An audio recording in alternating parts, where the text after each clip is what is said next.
Hi, my name is Rick. I'm the senior pastor here at Autumn Ridge Church. I want to welcome you to the second week of our series called Coming to Terms. We're engaging tough topics with unfiltered answers. I don't know about you, but never in my life. How about you? Never in my life has it felt like so many tough topics have stacked up one on top of the other. And it feels like we need answers and we need them right now. Now, the truth is, there's never a time of life that's not full of tough topics. But when things are going well, when it feels like life is working out great for you, when it feels like life is working out great for me, it's just easier to ignore unanswered questions. But when we're suffering, when we're hurting, when we're fighting against wrongs, we've got big questions and we need answers right now. In our pursuit of unfiltered answers, we're turning to an unlikely source. To Jesus' brother, a guy named James. He wrote a book, or it's probably better described as a letter in the New Testament, that's called James. And he gives unfiltered answers to some of the toughest topics in life. Now, imagine with me for a second. Imagine if Netflix had a series that was based on unfiltered access and unfiltered perspective from the little brother of Muhammad. I don't even know if he had a little brother, but millions would tune in.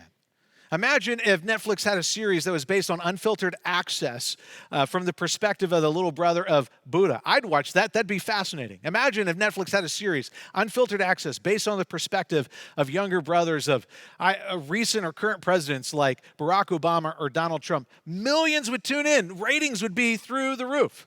Now, regardless of what your perspective is on Jesus, at the very least, this is fascinating. This is interesting.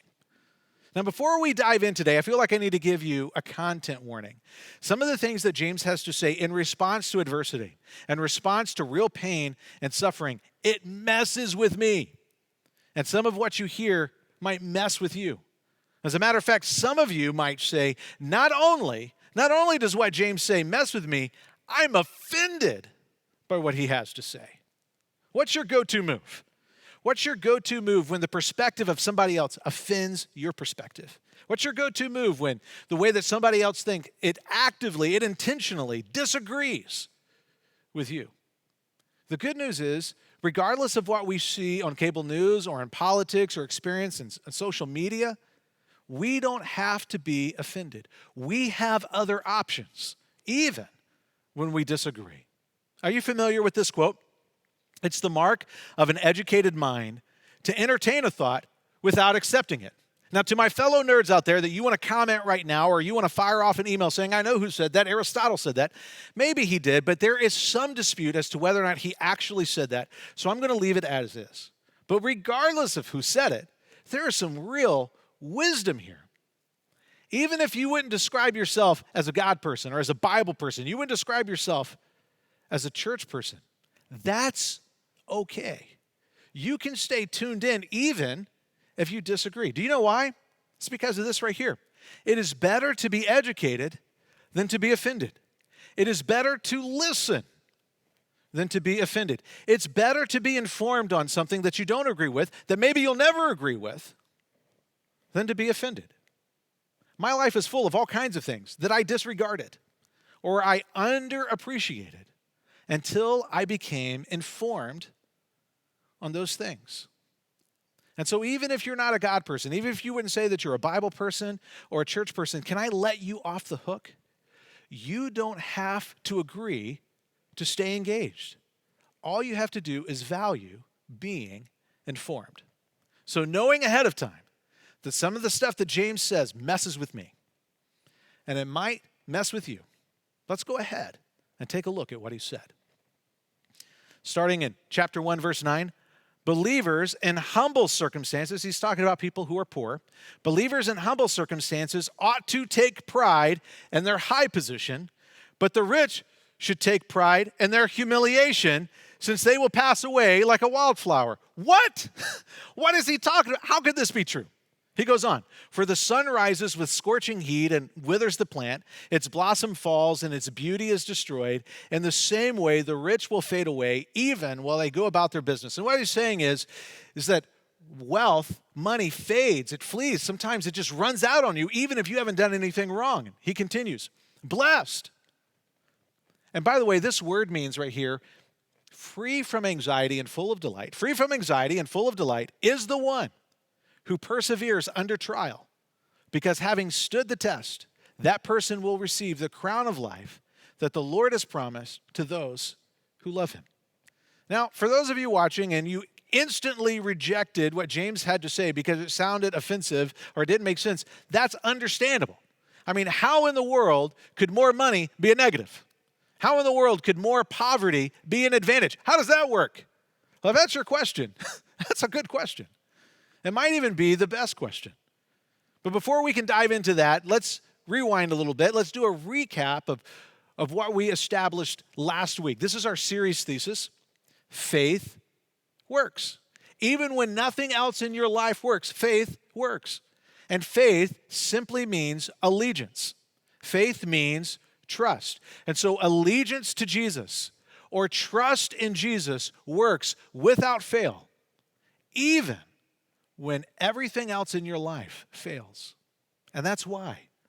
That's why James would begin this letter to people who he knew were hurting, to people who were gripped by suffering and adversity. He started his letter like this: consider it pure joy whenever you face trials of many kinds, because it leads to perseverance, because it leads to you being mature, to you being complete, not lacking anything. And we're still quickly recapping what we learned last week. Whenever we are in adversity, there could be different results of what happens in us. On one side of the ledger, you have joy, maturity, perseverance. On the other side of the ledger, you could have rage, stunted growth, and apathy. I want to live on this side, and I bet you do too. I want my life to look like this. I don't want it to look like this. Now, last week, we said the difference between this person and this person is wisdom, and that's true. But today, I want us to go a little further. Today, I want us to dig a little deeper. And as necessary as wisdom is, we all need wisdom as support structure in our life, but wisdom is not at the bedrock. There's actually something beneath that supports whether or not we can have wisdom. And wisdom really is dependent on, it really hinges on what we give our ultimate trust to, what we give our ultimate allegiance to. What is it that you trust most when everything in life stops working? Have you ever really wrestled with that question? Have you ever dared to scrutinize the trustworthiness of what you trust most? And if it really is true that wisdom is dependent on us giving our allegiance and our trust to the right thing, the real difference between this person and this person is faith. And that's not a word that's exclusive to church people. That's not a word that's exclusive for religious people or God people. That's an everybody word, because every single one of us trusts something most. Every single one of us has given our allegiance to something. And what James is trying to get us to recognize is this: money works until it doesn't. Money works until it doesn't. And I think the bit of wisdom that James wants us to see is this right here. Guys, the more you have, sometimes the less you're able to see. And the more we look into what James has to say, I think the more it will become clear that what first felt controversial, what first felt offensive, is actually incredibly helpful and opens up the possibility for freedom and joy regardless of the circumstance that you're in. So let's go back to what he said. He says, believers in humble circumstances ought to take pride in their high position, but the rich should take pride in their humiliation, since they will pass away like a wildflower. And what he's saying is, listen, guys, money is not a bad thing, but money has a tendency to run out. Is it really that controversial to say to people who are suffering and who have discovered joy in suffering? Is it really that controversial to say to people, because of their financial status, that they're not able to depend on money? Is it really that controversial to say to them, because you're not able to depend on money, you might more quickly and more easily bypass the intoxication that money sometimes brings? You might more quickly and more easily bypass how it has a tendency to warp our perspective, and you're more quickly and more clearly able to see just how good and joy-filled it is to be anchored to Jesus? Is that really controversial? Is it really controversial to say to rich Christians, is it really controversial to say to people who are able to depend on money that it's easy to unintentionally give your ultimate allegiance to money without even realizing it? Is it really controversial to say that it's easier sometimes to look to your bank account than to go to your knees in prayer? If we pause and think about that, it's not really controversial at all. And what we're talking about, this shift in perspective, it's never too late to adopt this perspective. And yet, the sooner we embrace this perspective, the more wisdom we're going to enjoy. It would probably be far too generous to say that I learned this lesson young, and yet I got my first glimpse of it when I was in college. It was mine and Heather's first year of marriage. We were in college, and like most college students and young married, we were poor. I don't know how we did it, but I made $275 a week. That's right, you heard me correctly. I made $275 a week, and still we were able to live. Now, in that first year of marriage, my grandmother called me one day, and she decided she wanted to buy us a car. Thank you, Nana. So she gave me a budget, and she said, go get it. And when she gave me the budget, I targeted an SUV. And so I went to a car dealership and I told the car dealer what I wanted, and he looked at me and he treated me what I looked like. I looked like a college student who lived off of $275 a week. And so the way he treated me was like I wasn't able to afford what I wanted, and he hurt my feelings a little bit. He bruised my ego. So I went to a different car dealership. And when I went to this other car dealership, I found what I wanted, and I ended up purchasing an SUV that came off the showroom floor, and it had all the stuff that car people geek out about. Now, a couple of days later, that first salesman called me back. And he wanted to know if I was still in the market, and he wanted to get me into a car that was beneath my budget. But when he called, and when he tried to get me in a car that was beneath my budget, something ugly in my heart came alive. This guy didn't know what my budget was. He didn't know that Moneybags grandma was behind me paying for everything. And the car that he tried to sell me, I didn't see it just as beneath my budget. I saw it as beneath me. And instead of letting him know that I'd already made a purchase and letting him go about his day, my pride kicked in, and I made sure he knew exactly what I bought and how much I spent, because I wanted him to know about the commission that he missed out on. And he was upset, and he was embarrassed because he realized that he treated me based on how I looked and not really what I had. And I enjoyed watching him squirm. And I enjoyed that feeling of superiority. Now, flash forward a few weeks. I'm riding down the road, still got that new car smell, riding high on my sense of superiority. And my wife and I get into an argument. Remember, I'm still a rookie husband. I have no idea what we're fighting about, but I'm sure it was my fault. We get home, she storms inside, and I'm just standing in the driveway waiting for the right moment to go inside. Guys, I know you know what I'm talking about. And I looked at my new SUV, and that sense of superiority came crashing down in an instant. And as lame as this might sound, I actually said this out loud. I looked at that car, and I said, you can't help me right now. And that was the day that I began to learn this lesson. The most expensive things in my life can't fulfill the most important things in my life. The most expensive things in your life can't fulfill the most important things in your life. And again, I'll say what I said before. I think James wants us to see that there's a bit of wisdom here, that the more we have, the more limited we might be in what we're able to see. There's something about wealth that sometimes it just flees, even if you don't do anything wrong. Money fades. Money has this ability to intoxicate us and blur our perspective on reality and blur our perspective on ourselves. And because of that, can we have an unfiltered conversation about money? And if you feel any anxiety about that, if you're quick to click away or to tune away, can I just share something with you? I am not at all going to ask for any of your money. But I am going to ask you to think differently. You see, when we hear the word rich people, when we hear that term, many of us think about other people. Social comparison theory tells us this, that morally, we have a tendency to compare ourselves to people who we think are worse than us. But financially, we compare ourselves to people who have more than us. And consequently, almost everybody feels good about themselves, and no one feels like the rich people. We are the rich people. Historically, from a historical perspective, from a global perspective, we're the rich people. It doesn't mean that we don't have financial stress. It doesn't mean that we don't have financial problems, but from a historical perspective or from a global perspective, that's who we are.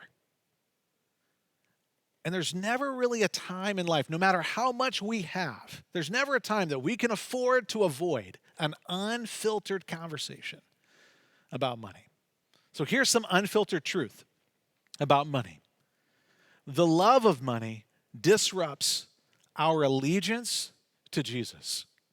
Remember, so much of what James writes in this letter is based on what he heard his big brother say.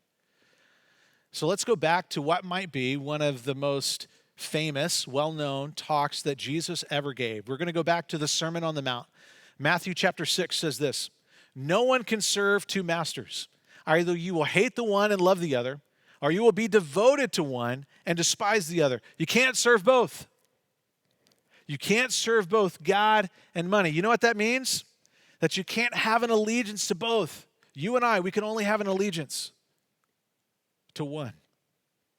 Now, there's a danger in this kind of conversation that I'm trying to have. And the danger is this. I could accidentally communicate the idea that wealth is bad.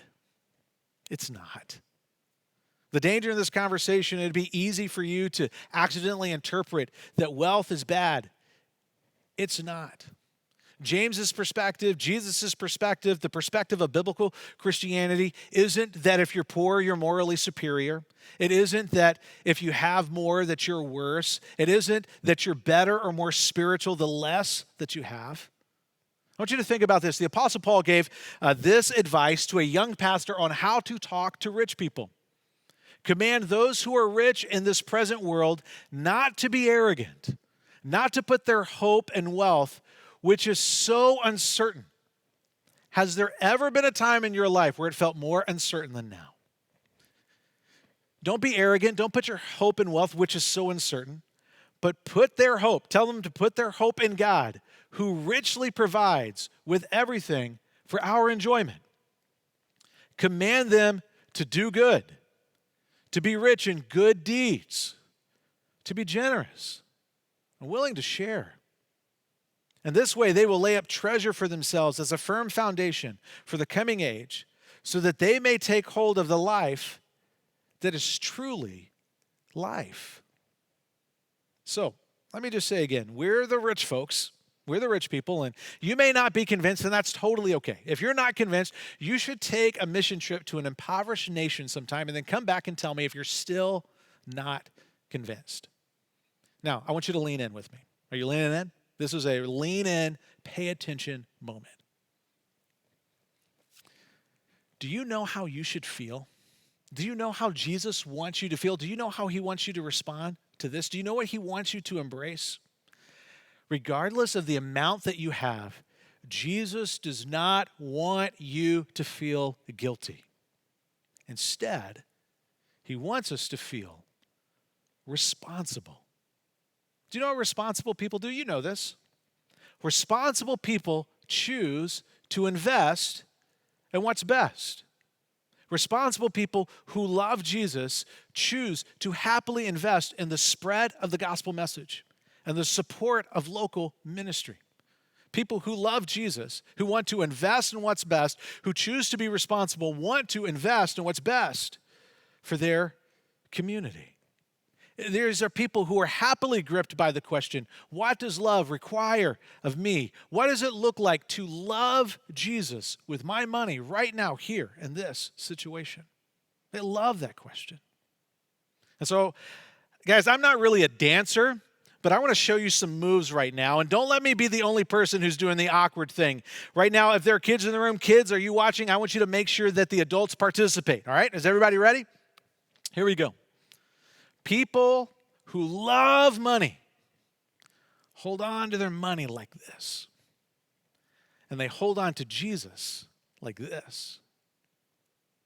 But people who love Jesus hold on to Jesus like this. And hold on to their money like this. Whatever has your highest trust, whatever has our highest allegiance, that's the thing that we're going to hold on to like this. And whenever there's tension between the thing that we value most, the thing that we trust most and give our highest allegiance to, whenever there's tension between that and any other thing, any other person in our life, we will hold on to that thing that has our highest allegiance like this. And we will hold on to every other thing and every other person like this. What is it to which you're holding tightly? Here's some more unfiltered truth about money. The love of money disrupts our allegiance to each other. You don't have to be a church person or a Bible person to get this, to wrap your mind, to wrap your heart around this. How many of you could say that your family has been disrupted because of greed? I've experienced this. Maybe you've experienced this situation. You lose a family member, and that pain of loss is compounded by the fight that takes place over who gets what. How about this? How many of you have ever found that you're just on a different financial trajectory than your friends, and how you started out like this, over time it began to look like this? And not only did you notice that there's a gap between your level of finances, but it grows into a gap between you and who was once your good friend. Why is it? Why is it that our social circles often look like not just common interest and common stages of life, but common earning and spending patterns? The bonds between followers of Jesus, the bonds between Christians, are far richer and far deeper than that. See, this is what church social circles should look like. People who share nothing in common at all, people who share nothing at all in common financially, are bound together through an uncommon allegiance and affection for one another, because we're bound together in our love and our allegiance to Christ. So, help me embrace this awkward moment again. I'm going to ask you to do some more dance moves. Here it is. People who love money, do it with me now. People who love money, they hold on to their money like this. And they hold on to others like this. But people who really love each other, they hold on to each other like this. And they hold on to their money, and they hold on to their valuables. They hold on to their things like this. Last week, I shared with you the story of some missionaries who were killed from the perspective of Elizabeth Elliot, and we just briefly shared her story. If you haven't gone and watched the movie yet, Into the Spirit, do yourself this favor. Watch that movie this week. I think you'll be glad that you did. Elizabeth Elliot's husband, his name was Jim. And Jim and Nate Sain and several other men, they were killed. They lost it all trying to build relationships with the Waorani people. And going into it, let's be clear, going into it, they knew that it was costly. Going into it, they knew that it was dangerous. They didn't want to lose their lives. They weren't cavalier. They weren't flippant about it. But they knew that it was possible that they could lose their lives. And the question is, why in the world would someone risk it all?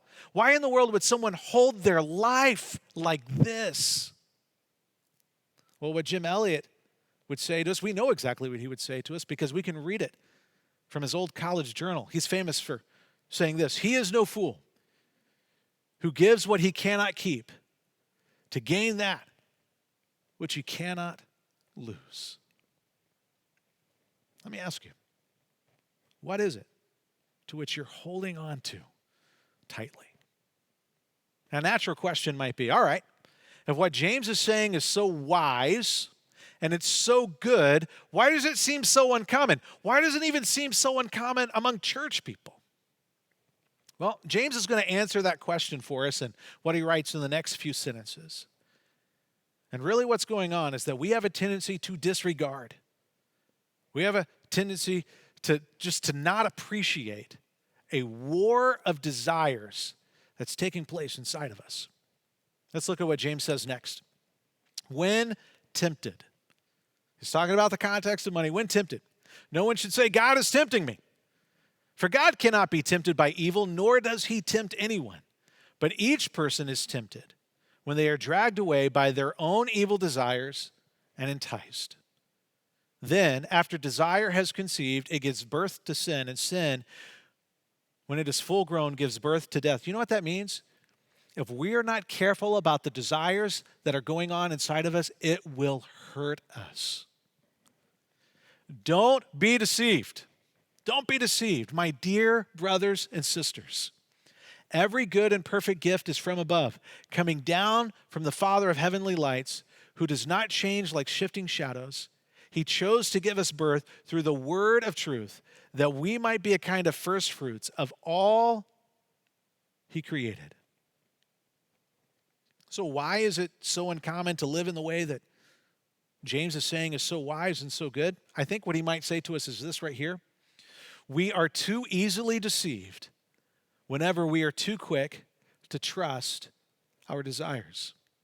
One of my favorite pastors, Tim Keller, says this, that we have a tendency to confuse our loudest desires for our deepest desires. Fact of life is this: we're all on a happiness quest, and that's okay. There's nothing wrong with that. But the thing that you and I, that we trust the most, the thing that we give our highest allegiance to, is the thing that we're convinced is going to make us the happiest. And just a strange thing about human nature, maybe the strangest thing about human nature, is we continue to hold tightly onto things who never keep their promises to make us happy. And it's possible as you're listening to this, that you're beginning to realize that you love Jesus, but you really love something else. Maybe you're beginning to realize that you trust Jesus, but you really trust something else. Whatever that something else is, it's probably not a bad thing. You see, most of us are not in danger of putting too much trust in bad things. Most of us are in danger of putting too much trust in good things that are too small. C.S. Lewis was more than a clever storyteller. He was more than just an insightful writer. He was a lifelong companion of pain. When he was a young boy, his mother died. You can imagine how traumatic and scary that must have been. He served in World War I. He lived through the horrors of World War II. His wife died of cancer. And what he's about to share with us comes from decades long, a lifelong companionship with hurts. He says this: my own experience is something like this. I'm progressing along the path of life in my ordinary, contentedly fallen and godless condition, absorbed in a merry meeting with my friends for the morrow, or a bit of work that tickles my vanity today, a holiday or a new book, when suddenly a stab of abdominal pain that threatens serious disease, or a headline in the newspapers that threatens all of us with destruction, sends this whole pack of cards tumbling down. COVID-19, financial uncertainty, civil unrest, racial tensions. One of those things may be a combination of those things. For many of us, it feels like it's sent the whole pack of cards tumbling down. He continues, at first, I'm overwhelmed. And all my little happinesses look like broken toys. Then slowly and reluctantly, bit by bit, I try to bring myself into the frame of mind that I should be in at all times. I remind myself that all these toys were never intended to possess my heart. What possesses your heart? Isn't it a fascinating thing that the things that we possess end up possessing us, end up owning us? All of these toys were never intended to possess my heart, that my true good is in another world, and my only real treasure is Christ. And perhaps, by God's grace, I succeed, and for a day or two become a creature consciously dependent on God and drawing its strength from the right sources. But the moment the threat is withdrawn, see if you can't relate to what he says next. The moment the threat is withdrawn, my whole nature leaps back to the toys. I'm even anxious, God forgive me, to banish from my mind the only thing that supported me under the threat, because it is now associated with the misery of those few days. He's more than incredibly insightful. He is embarrassingly honest. Do you know what he's saying? God, you only have my heart. You only have my attention, really, when life is scary and painful. But as soon as things go back to normal and everything's good, ain't nobody got time for that, Jesus. Give me the toys back. He continues, thus, the terrible necessity of tribulation. The terrible necessity of tribulation is only too clear. God has had me but for 48 hours, and then only by dint of taking everything else away from me. Let him but sheathe that sword for a moment, and I behave like a puppy when the hated bath is over. I shake myself as dry as I can and race off to reacquire my comfortable dirtiness. If not in the nearest manure heap, at least in the nearest flower bed. And that is why.